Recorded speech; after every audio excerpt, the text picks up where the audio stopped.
What's up, everybody? Coach Mills here, coming at you with a brand new Valorant video, Overwatch video, whatever video. And in this video, I'm going to be breaking down exactly why meta doesn't matter for your average ranked game, and by applying the meta or trying to force the meta in every given situation, you're actually setting yourself up for failure. But I'm also going to tell you how to build the perfect team comp and different synergies slash anti-synergies that you should look out for so that you don't set yourself up for failure and just throw the game trying to craft this team composition that is just not going to work, or maybe you're misunderstanding different matchups. So we're going to break all that down in this video, but go to the GameLeap website in the links down below for high quality advanced guides, tips, and tricks. We got so much damn Overwatch content, so if you want to climb all the way to Grandmaster and beyond, do yourself a favor, go check it out in the links down below right away. But without further ado, let's jump into the video. Now, the first thing that we got to talk about is meta, and a lot of people throw around that term. They don't really know what it means. Well, obviously it means Mills eats the ass, or all joking aside, it means most effective tactic available. Now, basically that just means meta is the best strategy you could possibly be incorporating. And when people talk about Overwatch, when someone says meta, they mean what is the optimal or the best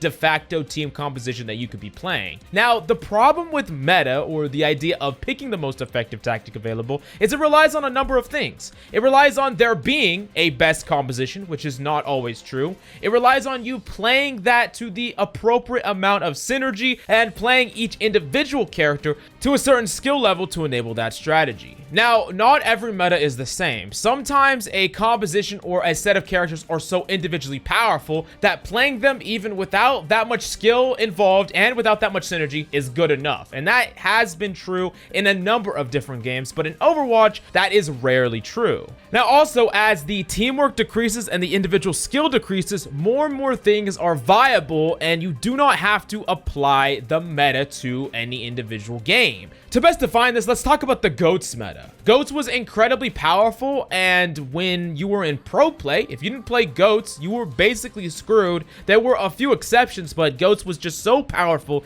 that teams that got good at GOATS just beat all the other teams, and it basically just forced GOATS to be the meta. Now, that being said, in ranked, tons of things could have worked even outside of GOATS. People could play things that weren't GOATS and could still win because the enemy team didn't play synergistically enough, didn't have enough teamwork because it was ranked to play GOATS correctly. A lot of people individually weren't doing their jobs correctly because of skill level, and all that combined meant that the individual play of a number of different characters could just completely shut down GOATS, not to mention because players weren't playing GOATS correctly, it had a lot more weaknesses than at highly optimized GOATS that pro people would play. Now, what does that mean for you? That means that meta really doesn't matter in your individual game. Even if you're all the way up to Grandmaster, you can still succeed playing untraditional or outside the meta, and for any rank lower than that, especially lower than Masters, meta doesn't really matter at all, and almost anything is viable. But there are certain synergies that you should think about between your teammates and anti-synergies that you could have. They're gonna make games feel a lot smoother if you work for these things or with the current rather than against them. Now, let's first talk about synergies that you need to think about. So from a duo level, think about characters that work really well together, or they have abilities that complement each other, or at a baseline,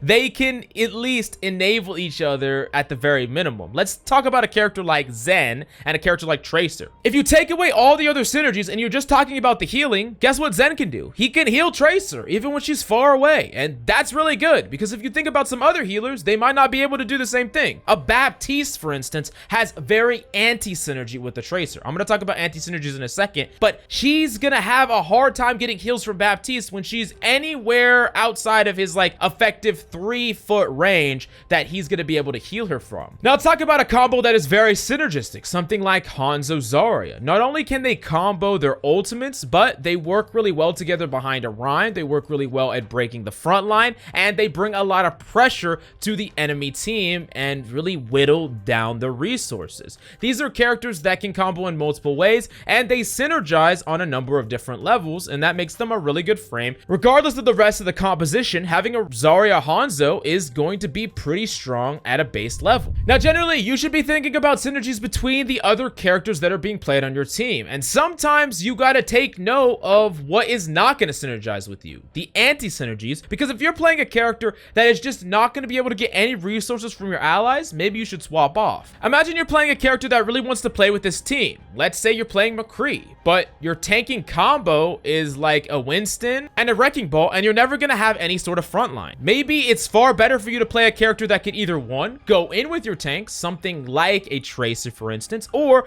play far enough away to where you don't need any sort of cover fire, something like a Widow instead. Understanding that your character is gonna have a lot harder time getting value because it doesn't synergize with your tanks is going to be a very important thing that you can identify, because then you could at least get rid of that anti-synergy and the team composition as a whole is gonna flow much better. Now I want you to notice that you're not taking the meta into account. That doesn't really matter. What you are taking into account is the specific synergies and anti-synergies that exist within your team, and doing things to make it so you have an easier job or your teammates have an easier job, because things are just gonna flow better as long as you can at the very minimum do the baseline of what you're trying to accomplish, rather than constantly getting bullied on the front line, not being able to heal your teammates, not receiving any healing or getting any support. These are all things that are very important that you should try to enable by picking the appropriate characters to fit in any given team composition. Now, another thing that you need to understand is that some anti-synergies are absolutely okay. Just because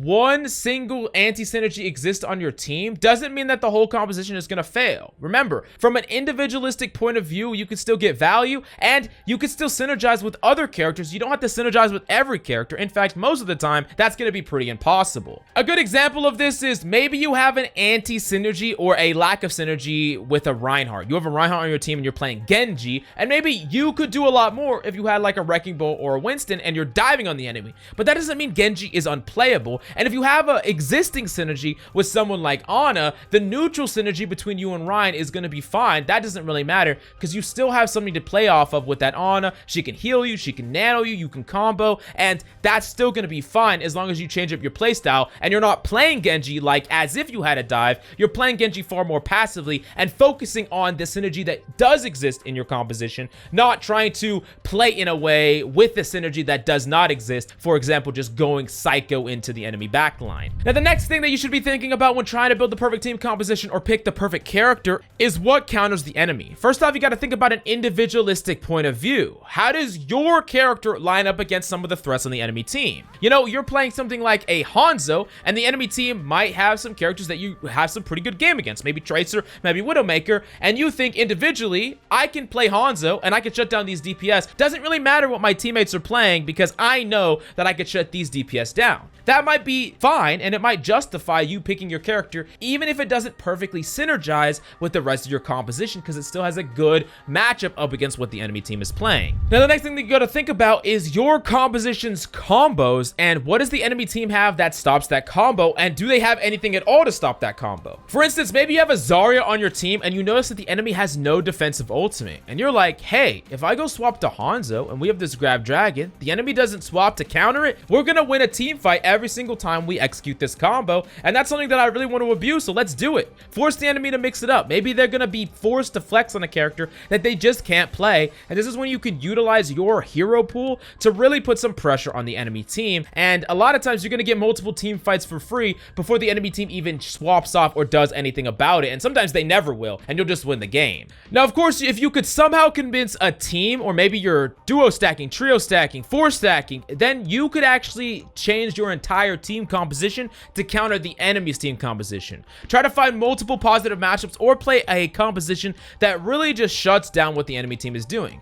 Let's say the enemy team is running like an Ana and a Zen, and they're being very greedy with it. Ana, Zen, maybe something like a Widow, or I don't know, whatever the case may be, and you're like, hey, let's go full dive. Winston, Genji, Tracer, let's just dive them and delete them. Let's get a Lucio in there, and we're just gonna roll them. And you're gonna win a couple of fights that way if you just jump on the enemy Ana and the Zen, and maybe after a while they're gonna swap to Brig, they're gonna swap to Mora, but you're gonna win those couple of fights in the process. You're gonna build ultimates, you're gonna be able to snowball, and you might cap that first point for free when otherwise you might have got first point held. So that's just good enough, and y'all could always swap it back up later. But that's only if you have the communication with your teammates, or if realistically if you're stacking, because it's gonna be pretty hard to just tell people to like, hey, play what we want you to play. And realistically, if you want to climb, you shouldn't be relying on your teammates doing anything you ask them to at all.